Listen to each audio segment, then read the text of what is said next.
श्री स्वामी समर्थ. वर्षातलं पहिलं सूर्यग्रहण या 5 राशींसाठी कुबेराचा खजिना उघडणार. अनेक वर्षांच्या समस्या क्षणात संपणार. पैसा, नोकरी, प्रेम सर्व काही एका क्षणात मिळणार. या वर्षातील 2026 सालातील पहिले सूर्यग्रहण हे फेब्रुवारी महिन्यात लागणार असून हे ग्रहण अमावस्येच्या तिथीला लागणार आहे. सूर्यग्रहणाचा सूतक काळ हा 12 तास आधीपासून लागणार आहे. यावेळी काही नियम पाळण्याचे शास्त्रात सांगितले आहे. उघड्या डोळ्यांनी ग्रहण पाहू नये, ग्रहणातील अन्न खाऊ नये, ग्रहण काळात देवांना पाण्यात ठेवावे व गर्भवती महिलांनी ग्रहण पाळावे, असे काही नियम आहेत. मात्र हे सूर्यग्रहण भारतात दिसणार आहे की नाही याबाबत चर्चा आहे. ज्योतिषशास्त्रानुसार सूर्यग्रहण हे राहू आणि केतूमुळे लागते. त्यामुळे ग्रहणानंतर काही उपाय, दानधर्म करण्याचा सल्ला दिला जातो. पाहुयात हे ग्रहण भारतात दिसणार आहे का व ग्रहणाची नेमकी तारीख व सूतक काळ काय असणार आहे. सर्वप्रथम हे सूर्यग्रहण कोणत्या राशीत लागणार आहे ते जाणून घेऊयात. या वर्षातील पहिले सूर्यग्रहण हे कुंभ राशीत लागणार आहे. यावेळी सूर्य हा कुंभ राशीत भ्रमण करत असणार आहे आणि राहू देखील त्याच राशीत असल्याने हे ग्रहण लागेल. त्यामुळे या ग्रहणाचा काही राशींवर प्रतिकूल परिणाम होऊ शकतो. सूर्यग्रहणाची वेळ आणि तारीख पाहूयात. फाल्गुन अमावस्येला लागणारे हे पहिले सूर्यग्रहण 17 फेब्रुवारी मंगळवारी लागणार असून हे कंकणाकृती सूर्यग्रहण असेल. पंचांगानुसार सूर्यग्रहण दुपारी 3:26 सुरू होईल आणि संध्याकाळी 7:57 संपेल. ग्रहणाचा सूतक काळ 12 तास आधी सुरू होत असल्याने भारतीय वेळेनुसार ग्रहणाचे सूतक मध्यरात्री 3:26 सुरू होईल. सूर्यग्रहण कुठे दिसणार आहे ते जाणून घेऊयात. हे कंकणाकृती सूर्यग्रहण हे दक्षिण आफ्रिकेतील दक्षिण भागामध्ये जसे की south Africa, Zimbabwe, Tanzania, Namibia, Mauritius, Botswana, Mozambique या ठिकाणी दिसेल. तसेच अंटार्क्टिक आणि दक्षिण अमेरिकेतील दक्षिण भागांमध्ये म्हणजेच दक्षिण अर्जेंटिना, चिली या ठिकाणीही दिसेल. मात्र भारतात हे ग्रहण दिसणार नसल्याने याचा कोणताही सूतक काळ भारतात पाळला जाणार नाही. मात्र ज्योतिषशास्त्रानुसार त्याचा मानवी जीवनावर सूक्ष्म पण खोल परिणाम होऊ शकतो. फेब्रुवारी महिना आधीच उत्सवांनी भरलेला असणार आहे. महाशिवरात्र यासारख्या महत्त्वाच्या पर्वांनंतर सूर्यग्रहणाची खगोलीय घटना घडणार आहे. अशा काळात ग्रहस्थिती अधिक संवेदनशील मानली जाते. हे सूर्यग्रहण शनीची राशी कुंभ मध्ये लागणार आहे. शनी हा कर्म, शिस्त, संयम आणि परीक्षांचा ग्रह मानला जातो.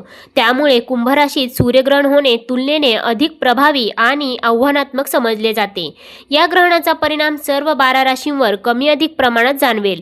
साधारणतः ग्रहणाचा प्रभाव 15 दिवसांपर्यंत टिकतो असे ज्योतिष सांगते. चला तर आता जाणून घेऊयात त्या भाग्यशाली राशींबद्दल ज्यांच्यावरती या सूर्यग्रहणाचा सकारात्मक प्रभाव दिसणार आहे. त्यामुळे त्यांच्या जीवनात त्यांना भाग्याची साथ मिळणार आहे. परंतु त्याआधी तुम्ही या व्हिडिओला एक लाईक करून कमेंट करा श्री स्वामी समर्थ. सगळ्यात पहिली भाग्यशाली रास आहे ती म्हणजे मेष रास. ज्योतिषशास्त्रानुसार वर्षातील पहिले सूर्यग्रहण मेष राशीसाठी भाग्यशाली ठरणार आहे. या राशीच्या लोकांना त्यांच्या करिअर आणि कामात प्रगती करण्याची संधी या काळामध्ये प्राप्त होणार आहे. त्यासोबतच त्यांना नवीन जबाबदाऱ्या मिळू शकतात.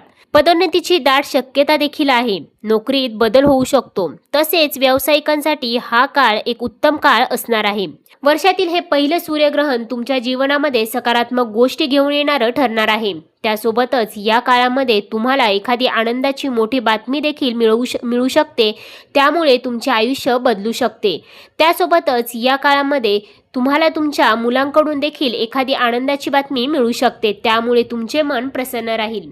त्यासोबतच हा सूर्यग्रहणाचा दिवस तुमच्या आयुष्यामध्ये खूपच चांगल्या गोष्टी घडवून आणणार आहे. विद्यार्थ्यांसाठी देखील हा काळ अतिशय उपयुक्त राहणार आहे. त्यांना त्यांच्या परीक्षांमध्ये यश प्राप्ती मिळणार आहे. त्यानंतर आहे मिथुन रास. ज्योतिषशास्त्रानुसार मिथुन राशीच्या लोकांसाठी सूर्यग्रहण उत्तम राहणार आहे. करिअरमध्ये प्रगती लक्षणीय असेल. आर्थिक बाबींमध्ये सुधारणा होईल. व्यावसायिकांना विशेष फायदे या काळामध्ये मिळताना दिसणार आहे. त्यामुळे त्यांना त्यांच्या व्यवसायामध्ये प्रगती होणार आहे. नवीन योजना देखील तुमच्या या काळामध्ये यशस्वी होऊ शकतात. त्यामुळे तुमचा बिझनेस प्रगती करू शकेल. त्यासोबतच या काळामध्ये नोकरी करणाऱ्यांना विशेष फलप्राप्ती मिळताना दिसणार आहे. तुम्हाला तुमच्या नोकरीमध्ये वेतनवृद्धीसोबतच एखादे पद देखील मिळू शकते. तसेच जे लोक बेरोजगार आहेत त्यांना या काळामध्ये त्यांच्या मनासारखी नोकरी प्राप्ती देखील होऊ शकते। या सूर्यग्रहणाचा विशेष सकारात्मक परिणाम या काळामध्ये तुमच्यावरती दिसून येणार आहे। त्यामुळे तुमच्या जीवनामध्ये तुम्ही तुमच्या करिअरमध्ये प्रगती करताना दिसणार आहात। त्याचबरोबर तुम्हाला या काळामध्ये धनलाभाचे योग देखील प्राप्त होत आहे। त्यामुळे तुम्हाला धनलाभ देखील होऊ शकतो आणि तुमची आर्थिक परिस्थिती उत्तम राहू शकेल। त्यासोबतच या काळामध्ये तुम्हाला उत्पन्नाचे अनेक स्रोत देखील प्राप्त होत आहे। त्यामुळे तुम्ही बचत करण्यात देखील यशस्वी व्हाल। त्यासोबतच तुमच्या कुटुंबामध्ये आनंदमय वातावरण देखील असणार आहे। त्यानंतर आहे सिंहराज। ज्योतिषशास्त्रानुसार सिंह राशीच्या लोकांना त्यांची प्रतिष्ठा या काळामध्ये वाढताना दिसणार आहे। समाजात लोक तुमची प्रशंसा करतील, तुमच्या शब्दाला किंमत दिली जाईल, तसेच नोकरीत बदल फायदेशीर ठरेल। पदोन्नती मिळण्याची ही दाट शक्यता आहे। एखादा मोठा व्यवसाय करार अंतिम होऊ शकतो। त्या करारातून तुम्हाला भविष्यात लाभच लाभ प्राप्त होऊ शकतो। एकंदरीतच हा काळ तुमच्यासाठी उत्तम असणार आहे। हे येणारं सूर्यग्रहण तुमच्या जीवनामध्ये तुमचं जीवन अनेक गोष्टींनी आनंदमय असणार आहे। आनंदमय घटना हे सूर्यग्रहण तुमच्या जीवनामध्ये घेऊन येणार आहे। त्यासोबतच या काळामध्ये वर्षानुवर्ष तुमचे अडकलेले एखादे काम देखील यशस्वीरित्या मार्गी लागू शकते। कोर्ट कचेरीच्या बाबतीत निकाल तुमच्या बाजूने लागू शकतो। त्यामुळे कुटुंबात परिवारामध्ये आनंदमय वातावरण असेल, नात्यांमध्ये गोडवा निर्माण होईल। त्याचबरोबर हे सूर्यग्रहण तुमच्या जीवनामध्ये आर्थिकदृष्ट्या आणि भावनिकदृष्ट्याही दोन्ही दृष्टिकोनातून अतिशय उपयुक्त राहणार आहे। त्यानंतरची पुढची रास आहे ती म्हणजे तूळ रास। ज्योतिषशास्त्रानुसार तूळ राशीच्या लोकांची आर्थिक परिस्थिती या काळामध्ये चांगली राहणार आहे। तुमचे प्रलंबित काम देखील यशस्वीरित्या पूर्ण होऊ शकते। त्यासोबतच नवीन नोकरी मिळण्याची ही दाट शक्यता आहे। तुम्हाला वाहन किंवा घराचा आनंदही घेता येईल। त्यासोबतच तुम्हाला वारसा हक्कातून मालमत्ता देखील मिळू शकते। त्याचबरोबर या काळामध्ये तुम्हाला तुमच्या मुलांकडून देखील आनंदमय बातमी ऐकायला मिळू शकते। तसेच या काळात तुमचे आरोग्य देखील उत्तम राहणार आहे। या सूर्यग्रहणाचा तुम्हाला लाभच लाभ प्राप्त होणार आहे। त्यामुळे तुम्ही तुमच्या करिअरमध्ये प्रगती करताना दिसणार आहात। त्यासोबतच या काळात तुमचा कल धार्मिक क्षेत्राकडे अधिक असलेला पाहायला मिळू शकतो। त्यामुळे तुम्ही एखाद्या धार्मिक स्थळाला देखील नक्कीच भेट देऊ शकता। त्यामुळे तुमचे मन प्रसन्न राहील। तसेच कुटुंबामध्ये देखील आनंदमय आणि प्रसन्नतेचे वातावरण राहणार आहे। त्यानंतरची पुढची भाग्यशाली रास आहे ती म्हणजे धनुरास। ज्योतिषशास्त्रानुसार धनुराशीच्या लोकांसाठी सूर्यग्रहण भाग्य बदलणारे ठरणार आहे।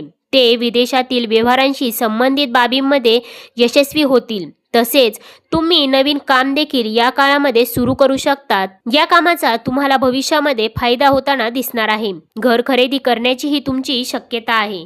त्याचबरोबर या काळामध्ये बेरोजगार व्यक्तींना त्यांच्या मनासारखी नोकरी प्राप्ती मिळणार आहे। त्यासोबतच हे सूर्यग्रहण तुमच्या जीवनामध्ये सकारात्मक गोष्टी घेऊन येणारं ठरणार आहे। आनंदमय घटना या काळामध्ये तुमच्या जीवनात घडणार आहे। त्यासोबतच या काळामध्ये तुम्हाला तुमच्या वडिलांचे पूर्ण सहकार्य देखील प्राप्त होणार आहे। मित्रांसोबत तुम्ही आनंदात वेळ घालवताना दिसणार आहात। त्यासोबत मित्रांसोबत तुम्ही एखाद्या सहलीला देखील या काळामध्ये नक्कीच जाऊ शकता। त्यामुळे तुमचे मानसिक स्वास्थ्य उत्तम राहणार आहे। त्याचबरोबर या काळामध्ये कुटुंबामध्ये देखील आनंदमय वातावरण राहील। त्याचबरोबर परदेशात जाऊन शिक्षण घेण्याचे किंवा नोकरी करण्याचे स्वप्न जर तुम्ही पाहत असाल तर ते स्वप्न देखील तुमचे या काळामध्ये यशस्वीरित्या पूर्ण होणार आहे। तर मित्रांनो, या होत्या त्या राशी ज्यांना वर्षातील पहिले सूर्यग्रहण घेऊन येणार आहे अतिशय उत्तम लाभच लाभ। हे सूर्यग्रहण त्यांच्या जीवनामध्ये सकारात्मक गोष्टी घेऊन येणारं ठरणार आहे। त्यांना त्यांच्या करिअरमध्ये प्रगती झालेली दिसणार आहे। यामध्ये तुमच्याही राशीचा समावेश आहे का? कमेंट करून नक्की सांगा। चॅनेलवरती नवीन असाल तर चॅनेलला सबस्क्राईब करा, सोबतच बेल आयकॉनलाही क्लिक करा, जेणेकरून आमच्या लेटेस्ट व्हिडिओचं नोटिफिकेशन तुमच्यापर्यंत पोहोचेल आणि तुम्ही एक पण व्हिडिओ मिस करणार नाही। तुम्ही हा व्हिडिओ फेसबुकवरती पाहत असाल तर फेसबुक पेजलाही फॉलो करायला विसरू नका। पुन्हा भेटूया अशाच प्रकारच्या माहितीपूर्ण व्हिडिओ सोबत। तोपर्यंत धन्यवाद।